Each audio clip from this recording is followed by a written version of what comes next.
Sí, Viladecans és un municipi que ha crescut moltíssim en els últims anys i ara actualment hi ha plans urbanístics sobre la taula que podrien incrementar fins a 5.000 habitatges nous. Ara mateix s'està construint un barri nou sencer d'uns 2.700 habitatges nous.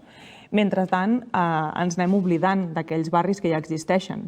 Si passeges la ciutat, com fem nosaltres, passeges barri a barri, carrer a carrer, i te trobes que la ciutadania el que et diu és «ja ha abandonat el meu barri». Estem obsessionats en construir nous barris, en construir nova Totxana, nous edificis, que vingui gent de fora, però què passa amb la gent que ja hi tenim? Quins són on seria aquest nou barri que ara vostè em comenta que es vol construir? En quina zona de Viladecans? És el barri de Llevant, és a tocar del cementiri. De fet, aquest barri volien començar a construir-ho a la zona de la Falda del Montbaig, del Sant Ramon.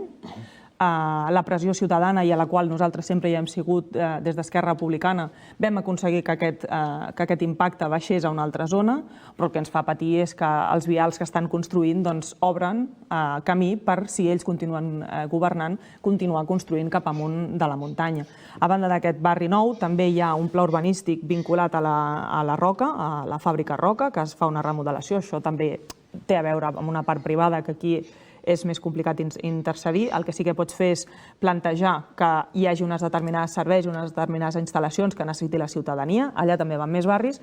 I un altre que encara som a temps i esperem que, com que al maig canviïn les coses, doncs poder salvar-ho, que és el barri de Can Sallarès, un espai que era un espai d'oci i de trobada entre els municipis de Gavà i Viladecans, que finalment s'ha quedat tot, era una mancomunitat, ara només és de Viladecans, i allà també és un sòl que pràcticament és un 99,5% públic, diria que és, i volen privatitzar-ho i volen construir-hi pisos i perdem un espai molt important que han anat deixant de generar i ara diuen que no hi ha res més a fer que construir-hi.